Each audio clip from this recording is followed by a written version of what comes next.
આજે 22 જાન્યુઆરીએ બી સેન્સેક્સ અને નિફ્ટીની શરૂઆત પ્લસમાં રહે એવું જ શક્યતા છે. ગઈકાલે પણ એવું જ હતું. આપણે જેમ અંદાજ કરેલો એ મને સાચું પણ પડેલું. પછી તો માર્કેટ કેવું ગયું હતું બધાને ખબર જ છે. એટલે આજે આપણે વર્લ્ડ માર્કેટનું એનાલિસિસ કરી એનાથી એક અંદાજ આવે છે કે સેન્સેક્સ નિફ્ટી ખુલશે કેવા, અને પછી તો વોલેટિલિટી વધતી જ જાય છે.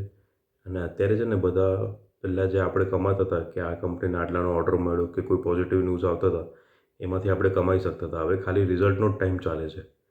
એટલે તમારે પણ શું છે, તમારી સ્ટ્રેટેજી બદલવી પડશે. ખાલી એ ધ્યાન રાખવું પડશે કે આજે કયા રિઝલ્ટ છે, એ તો હું કહેતો જોઉં છું. અને કાં તો પછી જે રિઝલ્ટ જાહેર થઈ ગયો એના પછી શેર ઉપર કેવી મૂવમેન્ટ પડે છે, તો એ મૂવમેન્ટથી ખાલી કમાવવું પડશે હમણાં તો એ જ છે. અને એ પછી કોઈ બ્રોકરેજ હાઉસ ટાર્ગેટ ભાવ વધારે તો એ પછી આપણે ધ્યાનમાં રાખીને પછી એમાંથી કમાવવું પડશે. બાકી અત્યારે તો માર્કેટની હાલત ખરાબ જ છે. હવે ગઈકાલની હું વાત કરું તો અમેરિકામાં ડાઉ જોન્સ 1.24% વધ્યો, S&P 500 0.88% અને નાસ્દાક 0.64% વધ્યો છે. યુરોપમાં બી મોટાભાગે વધારે થયો. આજે એશિયામાં ખાલી હોંગકોંગ અને ચીન માઇનસમાં છે. બાકી Japan, Singapore, south Korea, Taiwan બધું પ્લસમાં છે.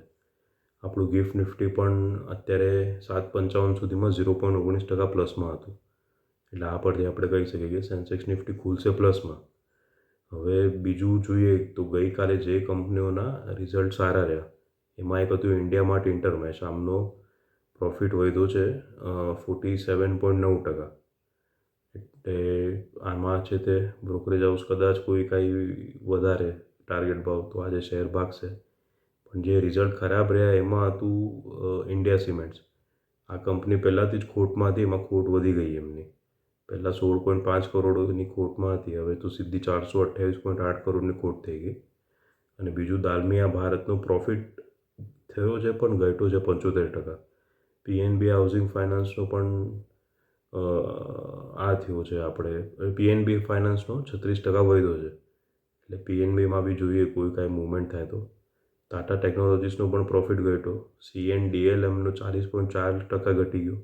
જન સ્મોલ ફાઇનાન્સ બેંકનો પ્રોફિટ 17.8% અને રોસારી બાયોટેકનો 7.85% ઘટી ગયો. એટલે આ બધા જે ઘટ્યા છે એ શેરથી દૂર રહેજો. એક શેર જે આજે નક્કી વધશે એ છે રેલટેલ કોર્પોરેશન ઓફ ઇન્ડિયા.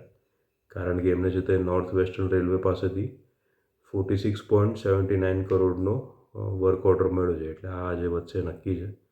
અને આજે હવે જે ઇમ્પોર્ટન્ટ રિઝલ્ટ છે આપણે વાત કરીએ તો એમાં છે હિન્દુસ્તાન યુનિલિવરનું છે આજે, ભારત પેટ્રોલિયમનું બી આજે જ છે, HDFC બેંક છે, એલ્કોન એન્જિનિયરિંગ છે, Go Digit, general insurance, Gravita India, Heritage Foods, Sensar Technologies, Tata Communications, Pidilite Industries, Polycab India, Persistent Systems અને નુવોકો વિસ્તાસ કોર્પોરેશન. આ બધા ઇમ્પોર્ટન્ટ આજે રિઝલ્ટ છે. અને બીજું લિસ્ટિંગમાં આજે SMEમાં 2 છે, કાબરા જ્વેલ્સ અને રિકવ સિક્યોરિટીઝનું. એટલે આ રીતે તમે સ્ટ્રેટેજી રાખજો અને ધ્યાન રાખજો.